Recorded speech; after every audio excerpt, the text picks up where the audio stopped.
शिव योग समझ लो क्या होता है। अगर आप शिव योग को अच्छी तरह जानेंगे, क्योंकि मैंने तो अच्छी तरह समझा हुआ है, और शिव योग की जो साधना होती है वो मैंने पहले की हुई है, मुझे पता है ये कहाँ तक जाता है, क्या होता है, इस चीज़ का पूरा अनुभव है मुझे। अब ये लोग जो वीडियो देखते हैं, ये देखते हैं यूट्यूब गुरुआ लोगों की, किसी ने कोई किताब पढ़ी, आधा अधूरा ज्ञान वीडियो बना के डाल दी। अब ये उसकी वीडियो सुन के सोचते हैं हमें तो पता लग गया, हमें तो पता लग गया। अरे भाई, पता तो उसको ना लगा जो वीडियो बना रहा है। कभी साधना की हो तब तो पता लगे, बात ये है। तो शिव योग की पूरी क्रिया मैं आपको समझा देता हूं क्या होती है। करके छोड़ चुके हैं हम लोग, ये सब करके छोड़ चुके हैं, त्याग चुके हैं, समझे। तो शिव योग कैसे किया जाता है, इसमें सबसे इंपॉर्टेंट प्राणों का खेल है। बिना प्राणों के शिव योग हो ही नहीं सकता। अगर कोई सोच रहा है कि नितिन दास का जी ज्ञान शिव योग वाला ज्ञान है, तो उन मूर्खों को मैं समझाना चाहूँगा कि नितिन दास के ज्ञान में प्राणों का कोई काम ही नहीं है। प्राणों का काम क्या है? केवल आपके शरीर को एनर्जी देना, वायु तत्व की एनर्जी देना, और इससे कोई अलग काम नहीं है हमारा, इससे अलावा कोई मतलब ही नहीं है।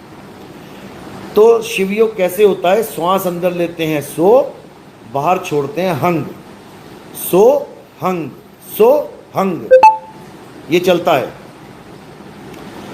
तो कुछ महीनों, कुछ सालों साधना करने पर जब ये सोहंग सिद्ध हो जाता है, देखो कोई भी मंत्र होता है वो फलीभूत तब होता है जब सिद्ध हो जाता है। तो जब सोहंग सिद्ध हो जाता है तब क्या होता है? तब ये सोहंग उलट जाता है। पहले ये नासिका से होते हुए नाभि तक जाता है, जब ये उलट जाता है तो नाभि से होते हुए ब्रह्मरंध्र तक जाता है। अब मैं कनेक्शन बता रहा हूं आपका, शिव योग वाले ब्रह्मरंध्र का कनेक्शन बता रहा हूं मैं कि क्या कनेक्शन है उनका ब्रह्मरंध्र से।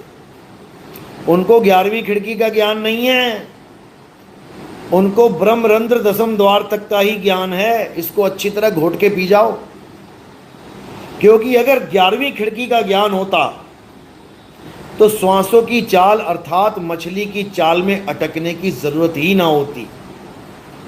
फिर कौन सी चाल पकड़ते? विहंगम चाल। उसमें ना तो इस काया के चक्रों की जरूरत पड़ती है, ना ही प्राणों की श्वासों की जरूरत पड़ती है, और ना ही अनहद नाद रूपी 5 तत्वों की धुनों की जरूरत पड़ती है। वो सार शब्द की साधना कहलाती है, और उसी को पूर्ण गुरु की साधना बोला जाता है, जिसके लिए बोला गया सतगुरु के लक्षण कहूं अचल विहंगम चाल, और हम अमरापुर ले गए ज्ञान शब्द सरघाल। हम अमरापुर ले गए, समझे। तो ये विहंगम चाल ही कहें कबीर सतगुरुदई तारी, खुले कपाट शब्द झनकारी, पिंड अंड के पार सो देश हमारा है, कर नैनो दीदार महल में प्यारा है। अब ये ज्ञान जो है ये शिव लोग वालों को कभी प्राप्त नहीं हो सकता। ये जो शिव साधना वाले हैं उनको ये ज्ञान कभी प्राप्त नहीं हो सकता, क्योंकि इस ज्ञान को प्राप्त करने के लिए सबसे पहले तुम्हें भेदी गुरु चाहिए, जो तुम्हें काया से हटके सार शब्द का भेद बताए, काया में ना उलझाए, काया से परे का ज्ञान। अब उस ज्ञान को देने के बाद क्या करना है? सूरत फंसी संसार में, ता से पड़ गई दूर, और सूरत बांध स्थिर करो, आठों पहर हुजूर।